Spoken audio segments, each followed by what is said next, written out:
Hello, everybody. I'm John O'Loughlin. Welcome to McDuff Lives. And this morning, I'm so glad to bring back to our show after a few months, really, too long. It's Mr. Anton Chaitkin, the author, a person whose writing and whose work has been in my mind for many years now. And I really couldn't believe it when I was lucky enough to uh, get in contact with Tony Chaitkin directly through the good offices of our mutual friend Chris Fogarty, who we've done a number of shows on with regard to Ireland and St. Patrick's Day and the genocide of the Irish people that he documents. Well, Tony, it's great to have you back. By way of introduction, folks, you probably are aware of his books, Treason in America, and the book that I read in its entirety on my show about a year ago, Who We Are, America's struggle for universal freedom and the Progress. universal progress, right? And the what's the rest of the title, Tony? Uh, who we are, Franklin America. to Kennedy, Volume 1, 1750 to 1850. And that is the full title. So we've got up to 1850 or so in our readings. You can find them, by the way, on McDuff Lives 2. There's a series of readings under the playlist. And so anybody that would like to catch up on that book, get over to that after the show and start listening to Who We Are as I read it and made some comments, as I usually do on my show about a year ago. Well, anyway, enough introduction. Thank you very much for being here, Tony Chaitkin. Thank you.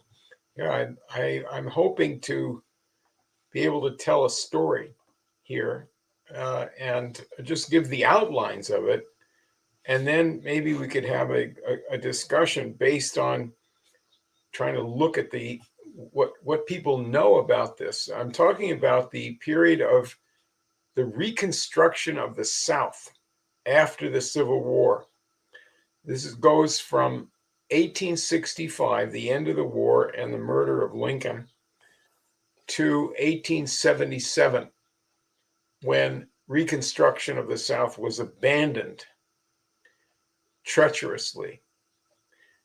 And what that was all about is very poorly understood by the people today.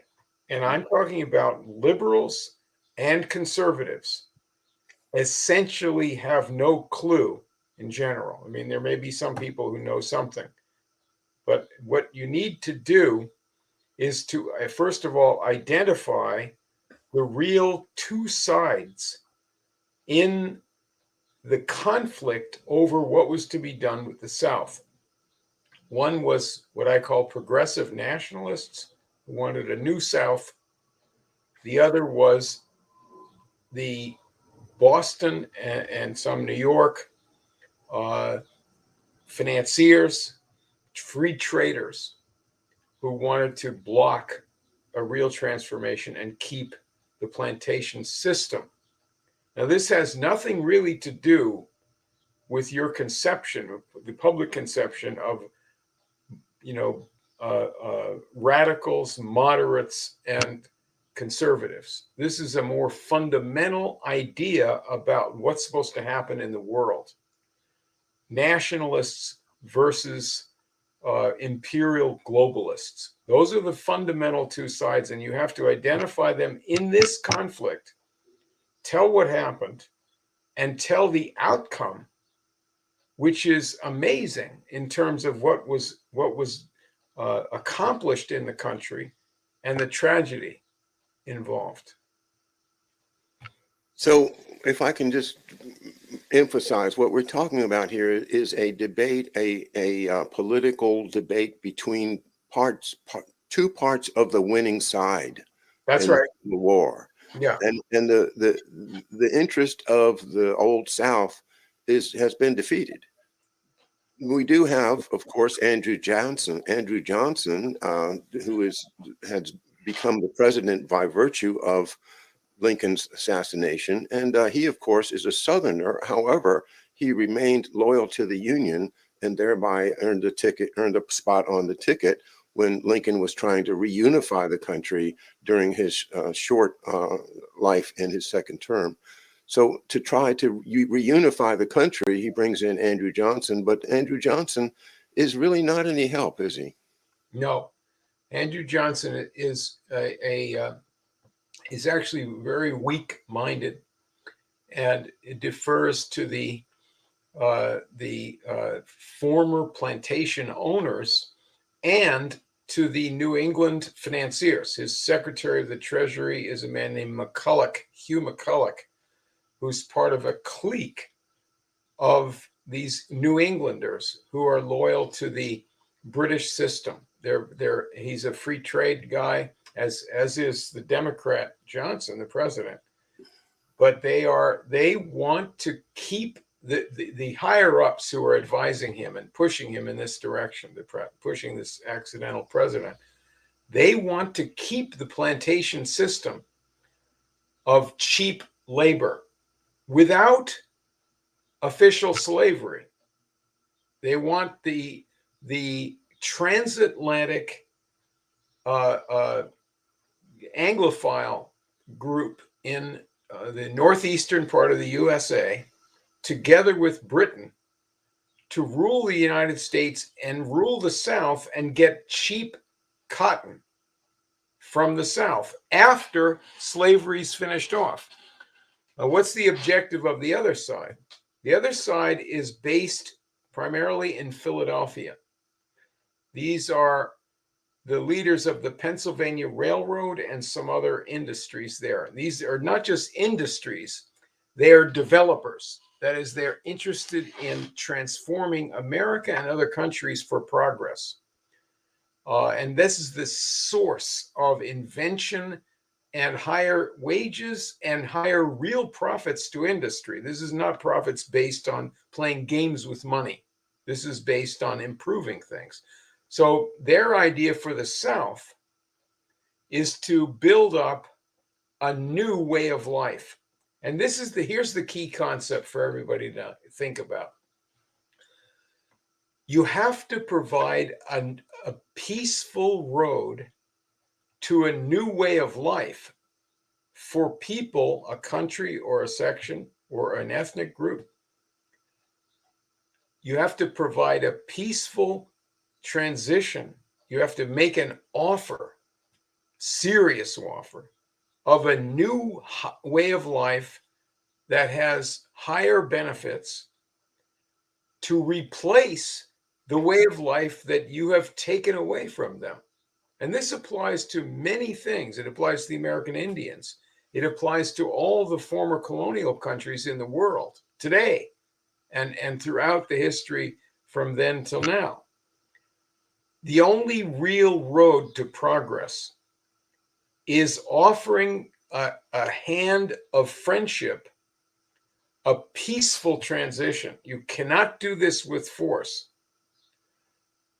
And it's not to say that you shouldn't replace an old way of life, but you have to let the people whose way of life has been disrupted themselves become powerful in a new way of life. And this is the basis of civilization. There is no other civilization except this concept, because throughout civilization, there's always people who are less developed. How do you approach them? Do you conquer them? There may be times when people who are oppressed need to revolt. Sometimes they use arms. But that's not the road to development. The road to development is offering a new, higher way of life based on the people you are offering that to getting more power, real power, political power, technological power, so that they are in a position to challenge you. And that's for your own good. It's a safer world that way, to have many centers of power. We have that problem today. But I don't want to discuss today. I want to tell the story of what really happened. And I'd like to, if you wouldn't mind, I'd like to identify the two sides, first of all, if that's okay. Then you tell me whether this is the right way to discuss this. What do you think? Yeah. I'm going to defer to the master on this, Tony. All right. So let me identify what was going on with the militant uh, uh, people for the civil rights of the blacks in the South. Who were they? They were people who talked about that in Boston. They were radical abolitionists up there, but they were primarily identified with the anti-national faction. And after the Civil War, they gave up caring about the blacks and the civil rights. They were primarily free trade people and financiers in Boston. So they talked a big game about abolition. That wasn't the militants, the real militants. The real militants were in Philadelphia or Pennsylvania. And I'll identify the leader in Congress for that was Thaddeus Stevens. He's a nationalist. He's an iron manufacturer. And then you had other people with him. William Kelly, he's in Philadelphia, congressman. The master theorist and strategist for this side was Henry C. Carey, the world's leading economist at that time, who had directed the strategy for the Republican Party and was a co-thinker with Lincoln on nationalism. And then you had this group of industrialists, the Pennsylvania Railroad and other locomotive companies and so forth. The Pennsylvania Railroad, at the same time as they and these other guys wanted to transform the South, they were at that same time organizing the American steel industry. They built it. They and their close allies. It wasn't some Wall Street or foreign capitalists. It was these guys. They also built up the petroleum industry. It wasn't Rockefeller. He took over later. They built up the West in many ways. They didn't build themselves the Transcontinental Railroad because it was too much involved with these Northeastern financiers, but they were very friendly to that, and they aided that in many ways. But they were building other railroads, and they perfected the railroad. They built the great railroads of the country. They brought in the air brake. They brought in steel rails. Without what they were trying to do, there is no railroads in America. They also were developing like-minded leaderships in Japan, in Germany, in Russia, and in some places in South America. So they wanted a world of self-governing, powerful countries that could develop modern times. So what was their objective in the South? The South was a colonial area. It never got out of that colonial system. A plantation system that delivers some sort of crop, maybe cotton, maybe tobacco, maybe bananas in some other place, right? And that's mainly what they do. And it's sent to some foreign area. The people in the South were not allowed to have an education. There was no public education for white people, and it was forbidden to teach the black slaves to read or to read the Bible, because they did not want them to they didn't want to develop them as human beings. That's the difference between the North and the South, is that the best areas of the North had public education and had industry and progress in industry and an upward vector for the whole society. So what did they want to do in this Philadelphia faction? The nationalists, who were building up the USA and who were the central faction for progress in the Republican Party. What did they want to do in the South? From Thaddeus Stevens to the Pennsylvania Railroad, what they wanted to do was to end the plantation system, not have it, keep going, but with cheap labor of, free, so-called free blacks and poor whites. They didn't want that. End the South as a separate section. Why should it be a separate section? The South has many nice things about it. One of the nice things is they have tremendous mineral resources, especially in the central zone. Alabama, Tennessee, the mountainous areas, Western North Carolina, full of minerals, full of water power for use then or later for electricity. Develop that, bring in modern industry, build diversified, powerful modern industries in the South, and also family farms. This would obliterate the power of the old aristocrats of the South. You got to abolish that old aristocracy. You can't do it by shooting them. What good does that do? You have to develop a new system, a new way of life. There was a guy named William Kelly, who was a congressman from Philadelphia. Right after Thaddeus Stevens in Congress put in the military rule in the South, which was necessary to protect people from the KKK at that time, was murdering everybody. So you have to have military rule for the time being. But this guy Kelly from Philadelphia, the congressman, went to the South, went on tour and spoke to Southern audiences, white and black together. And they loved what he was saying. In one place, they got up a riot against him, but he nailed it there as a staged riot. A couple of people shot.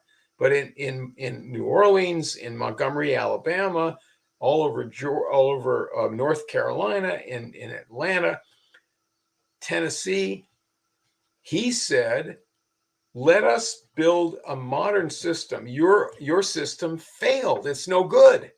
We have a better system in the North, and that system is to develop human beings as human, not just make workers out of them. You have to develop the man as a man. You never did that. You forbid people from being actually human here in the South. And let's do this for everyone's benefit. Let's have you benefit and get rich building up modern jobs. Get rid of the plantation system. Now, what did these guys in Boston do? Who are they? The ones I just identified are for high tariffs and high wages. They want to build American industry. The other faction I want to now identify are the ones that stopped real Reconstruction, that blocked it. They sided with Andrew Johnson, the president, to limit any interference with the plantation system. Yeah, they're for ending slavery, official slavery, but they wanted blacks and poor whites to be the cheap labor on cotton plantation. So these are people who believe in free trade. Let the British have a general monopoly on industry that they have developed earlier. Don't have the U.S. develop powerful industries. In Boston, they have textile factories already. Because of the protective tariffs that we had, they wanted to keep a monopoly of those factories and not let the South or the West have cotton mills where they would work to make clothing. Just let there be this monopoly, and the Boston people would be a junior partner of the British. Now, who is thinking this way? It's not just some capitalist. There's a guy named John Forbes who's typical. I'm really writing him up in my second volume. He's typical of the leadership there in this faction. He made his fortune in China, and he was the manager, the personal manager there for a Chinese guy named Hukwa, who was the head of Chinese security for the East India Company and for the opium traffic. And this fellow Forbes made his fortune in that position, using the wealth piled up by this faction of traitorous Chinese and by the Americans who collaborated with the East India Company. The whole group in Boston and some in New York got their money from the opium and earlier the slave trade in collaboration with the East India Company and the Bering Bank. I have a lot of concentration on this in the treason book. But in this book, I'm concentrating on the conflict between that rotten faction, this oligarchy of these treasonous families up in Boston. They think of themselves as the first families, the high society. Same thing in New York, really. These are all traitors, really. They're in with this British Empire who is hostile to American development.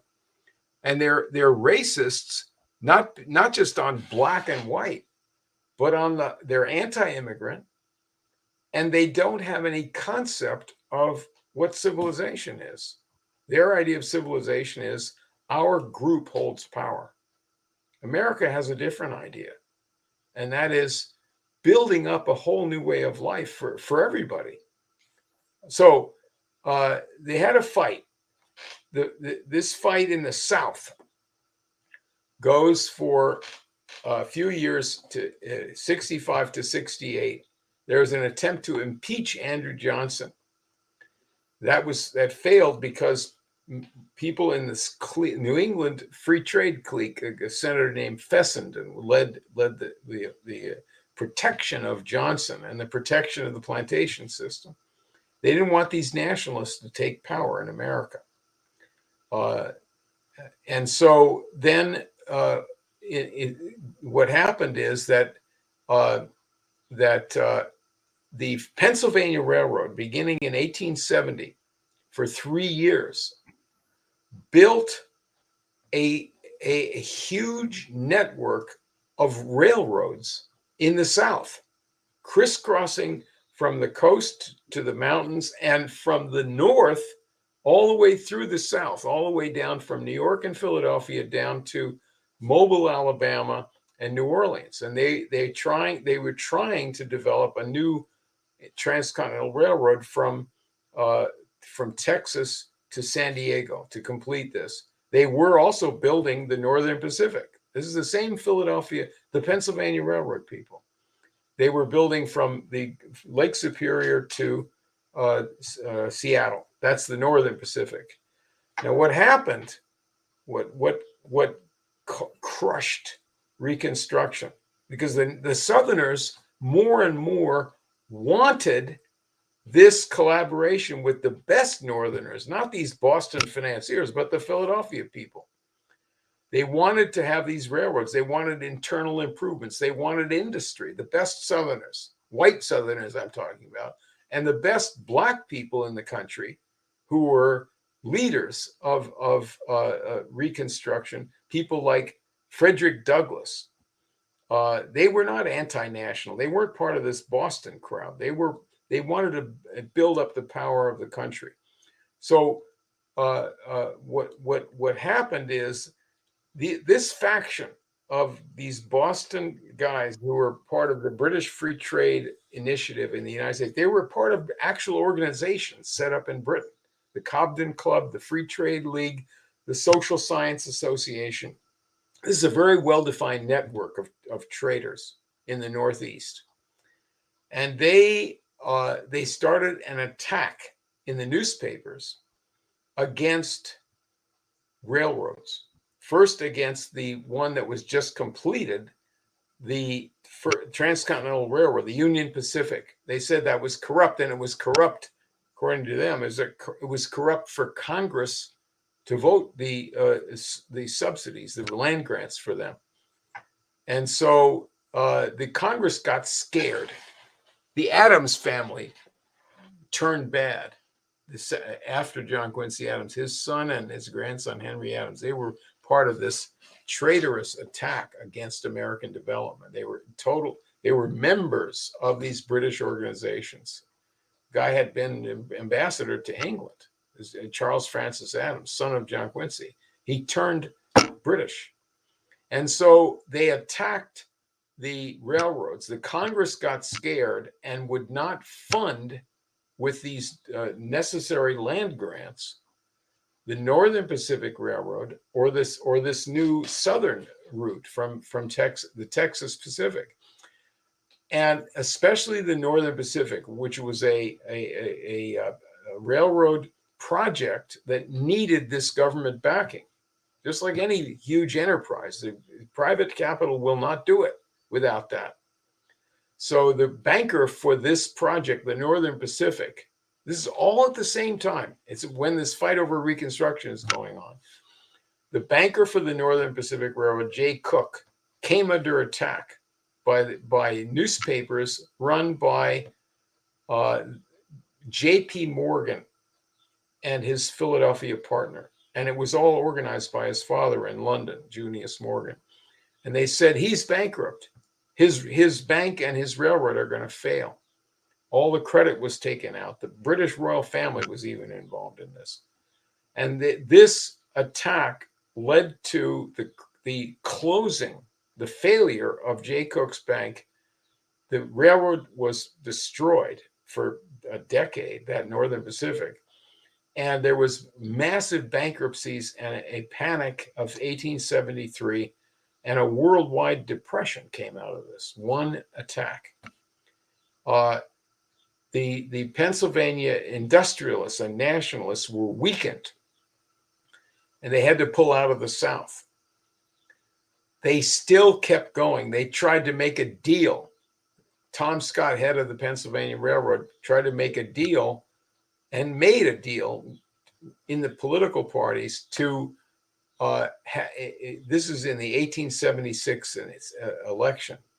They tried to make a deal to seat the Republican in the White House in exchange for building up the South with internal improvements and this new transcontinental railroad, the Southern Route. The South was for it. And this guy Hayes, who was coming in for the Republicans, was installed as president with Tom Scott of the Pennsylvania Railroad's initiative. But then this whole Northeastern faction betrayed the deal. They took the troops out of the South, which was part of the deal, but they didn't build up the South. They said no railroads, no new development. And what happened was that the financiers like J.P. Morgan became a power in this showdown in 1873 when he crushed the nationalists and caused this panic. He made a fortune and set up at that point the House of Morgan, the big bank in New York City. That's where it came from. Rockefeller did the same thing. He attacked these people and took over the oil industry, which the Philadelphians had been developing.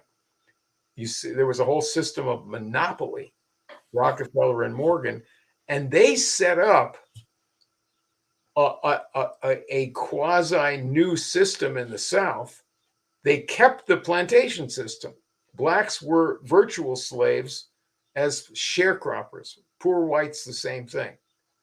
And there were some industries set up, steel and mining, but they were run by convict labor, blacks or whites, mostly blacks. There's a flaw in the 13th Amendment. It says you can't have slavery except as punishment for a crime. And so we still have that, right? We have convict labor being run by these prisons, renting out human beings.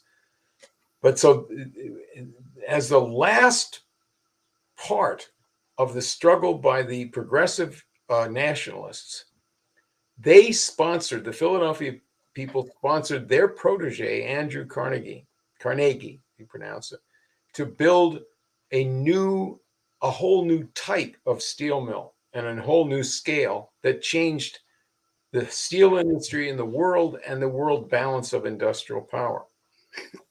And then as a really last gasp, in the late 1870s, going into the 1880s, this Philadelphia faction sponsored Thomas Edison. His whole career was sponsored by these guys, these nationalists, against J.P. Morgan, who had his hooks on Edison, but it was the same kind of power struggle.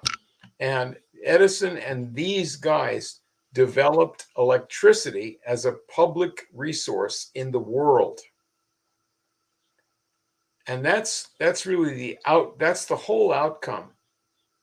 The tragedy and some triumph of the period of Reconstruction. The two sides are totally different than you've heard about.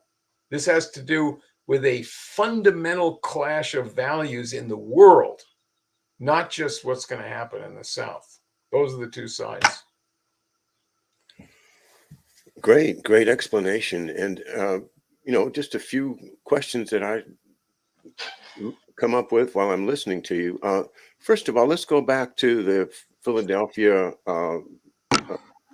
nationalists and their initial building of the Pennsylvania Railroad and the other industries you spoke of. How were they financed? They were financed by the profit of industry. They did have banking.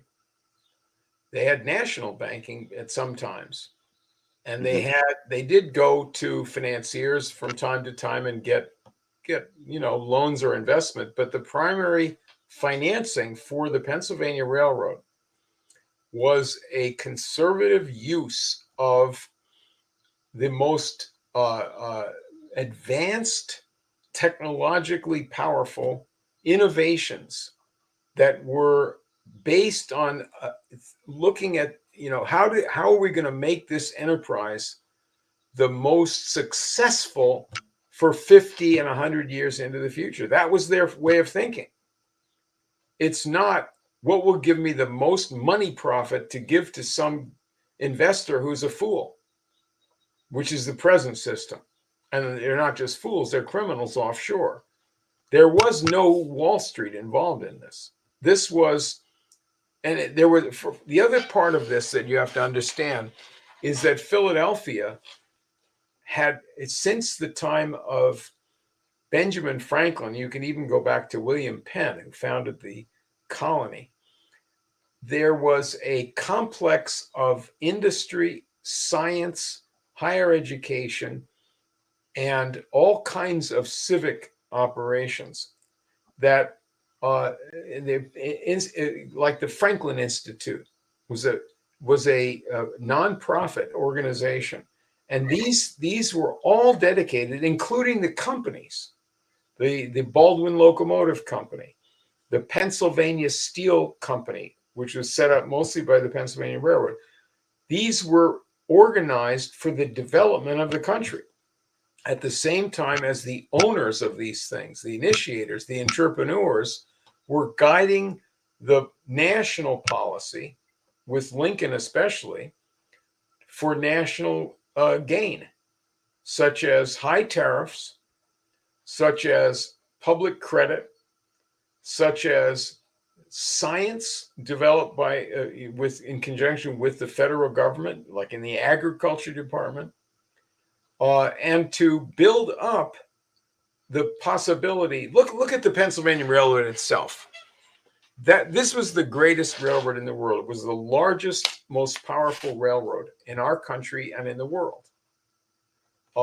It went from New York through Philadelphia, and then once they got the Southern Network through Baltimore to Washington and to Richmond and down south, it went out to Chicago.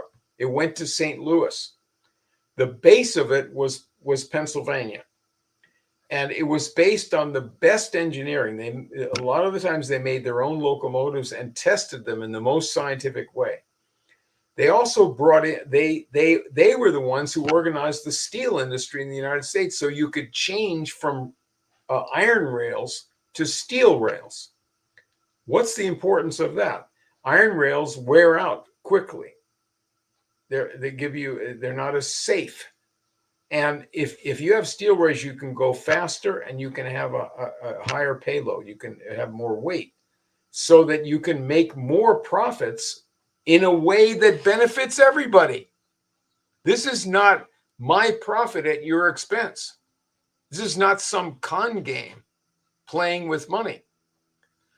One of the other things besides steel rails that the Pennsylvania Railroad introduced to America was the air brake. It used to be that a train man might go, you might have train men on each car, or he might go from one car to another and screw the brake into place to stop the train. You can't have much of a modern train that way. You can't go very fast, or a lot of people will die. So the air brake is a fail-safe system where the engineer can throw a switch and put brakes on throughout the train. It's coupled, and the way it works is air pressure is applied all throughout, and if you turn off the air, the brakes go on by gravity. The air keeps the brake away from the wheel. In other words, if something goes wrong or some car gets uncoupled, the brakes go on because you don't have that air pressure. So this was an invention of George Westinghouse, whose career was sponsored by the Pennsylvania Railroad. His stuff was tried out on the Pennsylvania Railroad, and then they set up a corporation with George Westinghouse and people from the Pennsylvania Railroad. Later on, he got into electricity and the alternating current. This is the source of the capital. You have to understand this not just as a money issue. Behind money is real production and real progress of industry, taking things to a higher level, bringing the workforce and entrepreneurs and scientists into more powerful productivity. That's the source of profits, of real profit. Remember, profit means that you produce more than you consume. How can you keep doing that? Well, you have to bring in new resources all the time. You can't just use the old resources and use them up.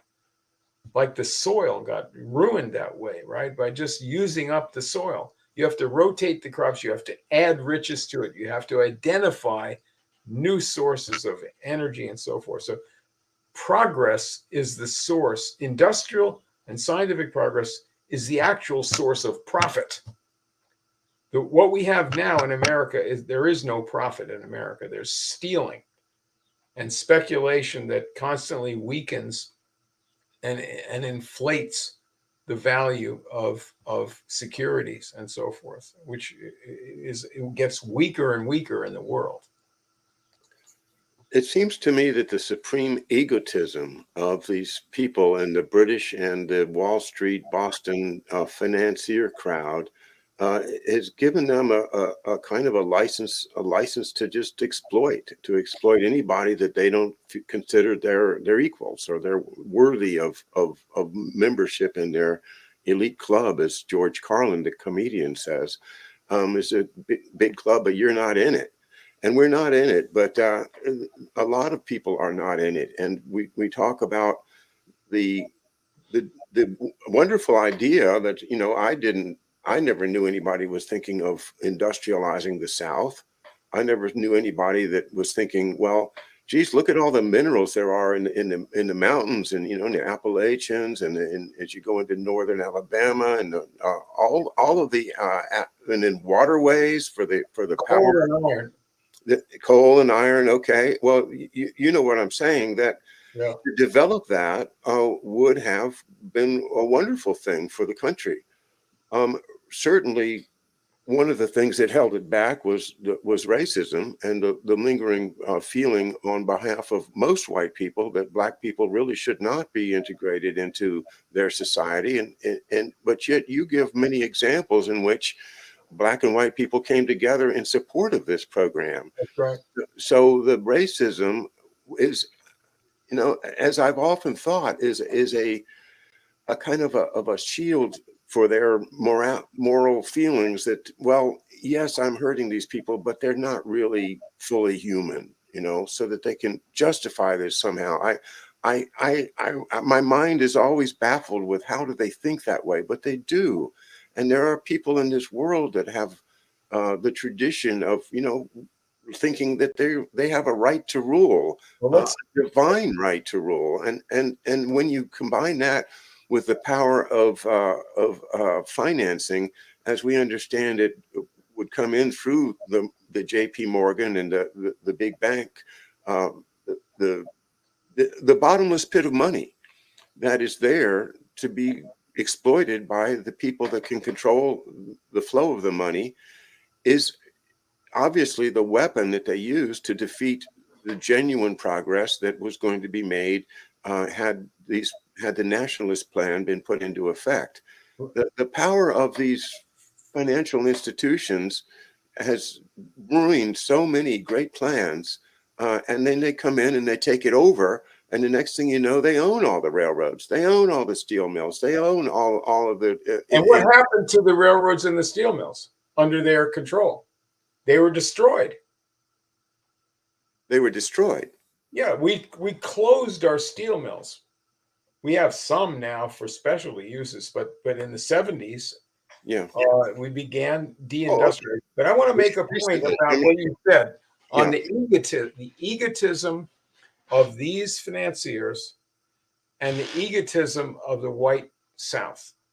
That's two different things. Okay, so first of all, the egotism of these financiers and their faction is, to me, best expressed by their complete contempt for history itself.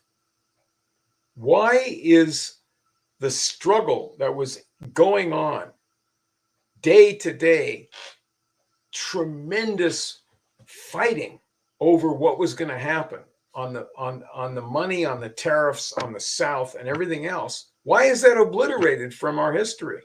Where is it? How come this story has never been told? People have an obligation, if they dare to stand up to those financiers. Today, people have an obligation to support and spread the telling of this story. That's you're going to overcome this egotistical crowd by and undermine them by getting at the real history. That's one side. Now, what about the white people in the South? William D. Kelly, they called him Pig Iron Kelly because he supported high tariffs for iron making. He went down to the South and made a tour, as I mentioned, spoke to racially integrated audiences. And some people said, well, we in the South don't have an educated labor force. Our people are degraded. They can't be in modern industry.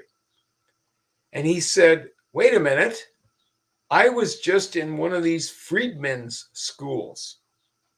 I saw black children, and he mentioned a boy 6 years old and a girl 7 years old. And he said, I've never seen such intelligent and promising students.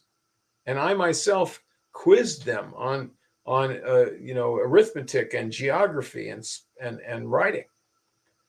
I tell you that these people are the future of a skilled, intelligent, and creative labor force.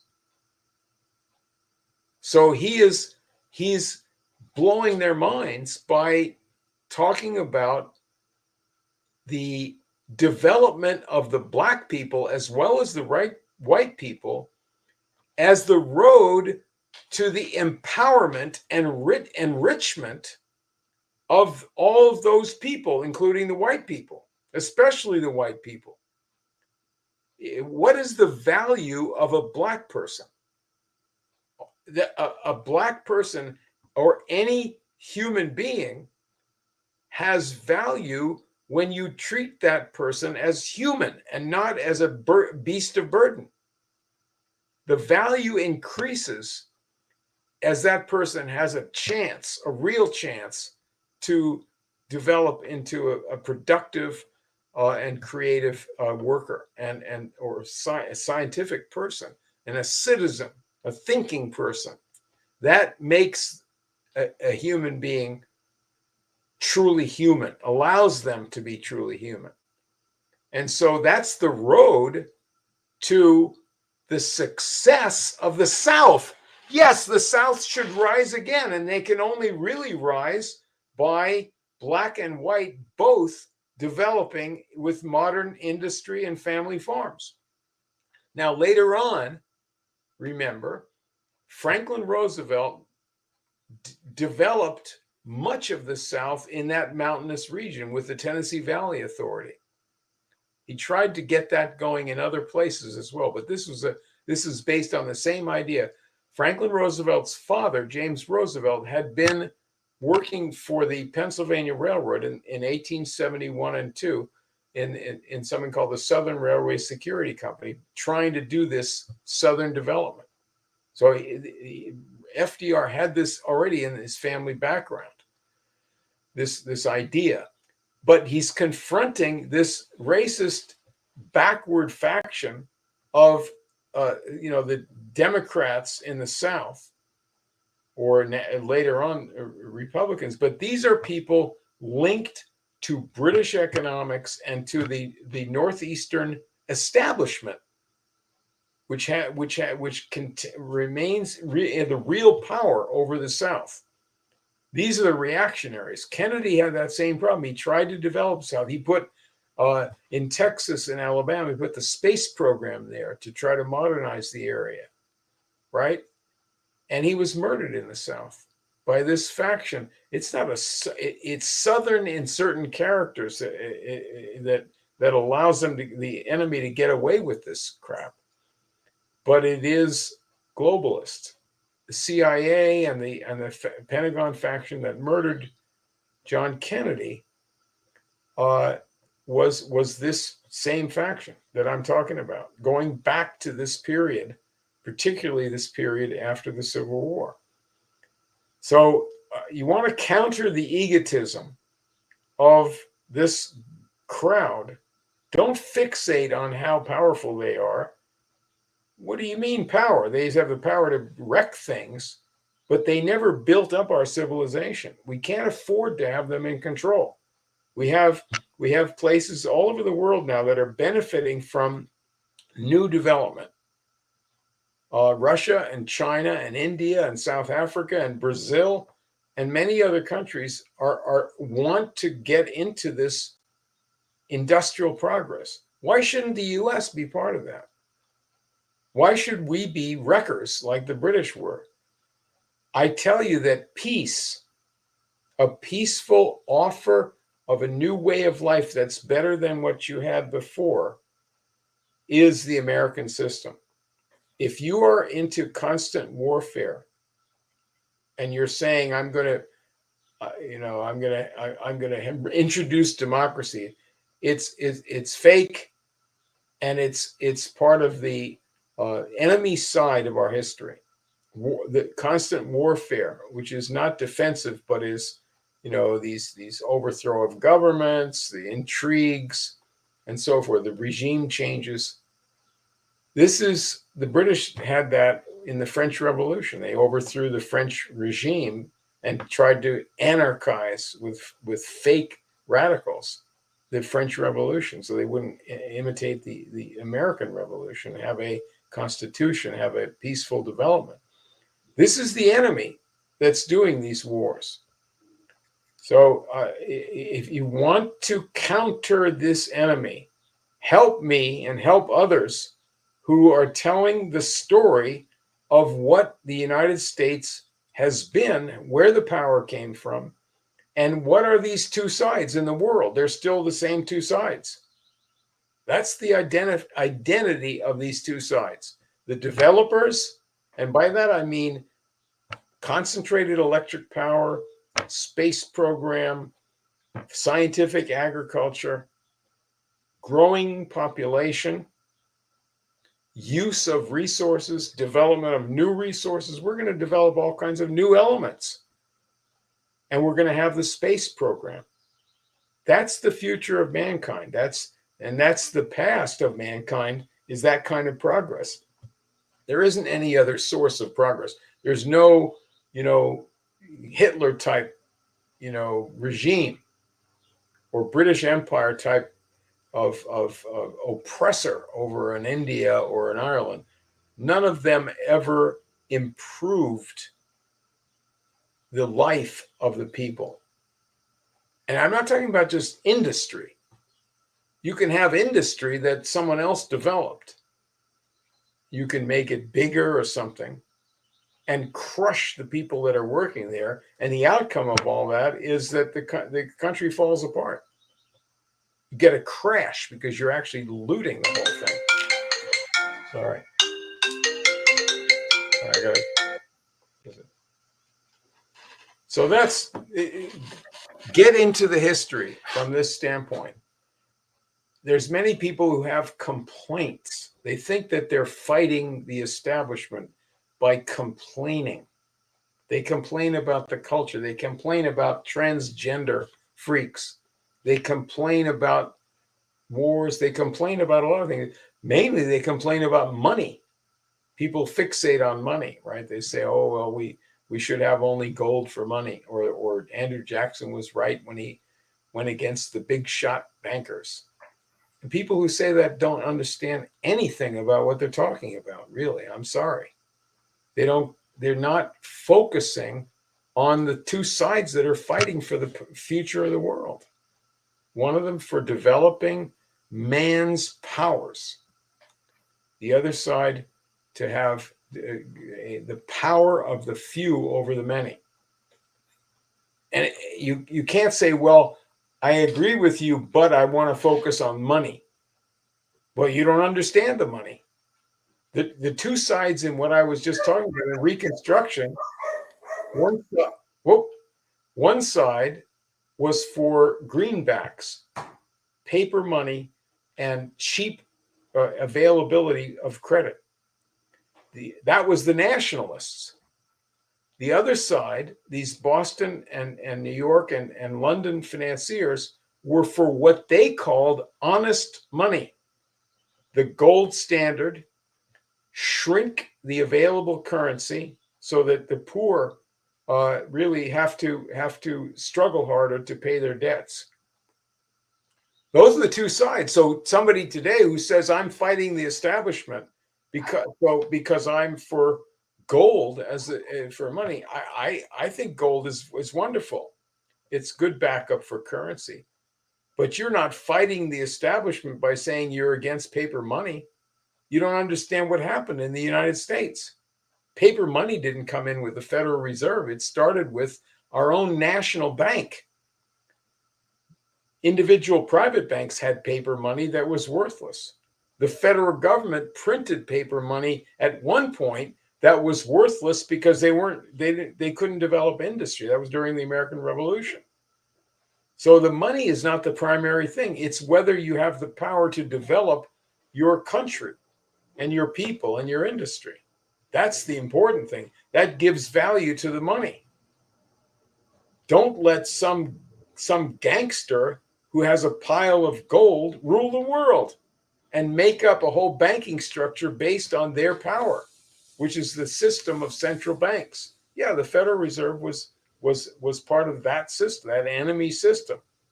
But if you focus on that and you're saying, well, I agree with you, but I have to focus on the money. You don't understand what this is all about. I'm sorry. You have to know, and I think to me, this Reconstruction story, which is part of what is now chapter 8 in my second volume. I'm about at least 2/3 of the way through writing the second volume of Who We Are. This will take it hopefully up to McKinley. It's the Lincoln era, the 19th century. And then the third volume will be focused more on FDR and Kennedy. But this one arena of these years, 1865 to 77, is such a powerful showdown between these two sides. And nobody knows this story today. It's the origin of these evil men, in terms of their dominance over the country, like Morgan and Rockefeller and their friends. It's also the origin of a lot of baloney about the race issue, in terms of Well, the race issue is about the bad attitudes of white people. What do you propose to do about such bad attitudes? Well, we should punish the people who have these bad attitudes. What have you done? And what are you talking about? What do you propose to change in society? Shall we have a reversal of what happened in the 1970s and 80s when the progress of our country stopped, when the wages stopped going up? Shall we reverse that? Shall we go back to cooperating with other countries so that the standard of living goes up with the U.S. and other countries together? Shall we have modern jobs and a surplus of jobs instead of a surplus of workers? Shall we solve the immigration problem by having modern development in South America and Central America so they have a good life there and don't have to flee a terrible world to come up here? Shall we improve life for everybody? You have to know history to know how to do that, to understand what's at stake. And if you're simply saying, well, let's attack bad people, you are a dupe. You're being used by bad people, and your bitterness or your fearfulness are being used against you and against your family. And that's what's going on right now in everybody's lives in this country and in the world, is that we are having these stupid conflicts thrown at us and told that we need to take a part in it. And whereas it's meaningless, because without a proper foundation for a national economy, nothing's going to grow, and we're going to continue losing our industry and losing our sense of national purpose as we have. And look at what the Rockefellers and the big foundations have done, the Carnegies, Carnegies, if you will. They created their own fake history.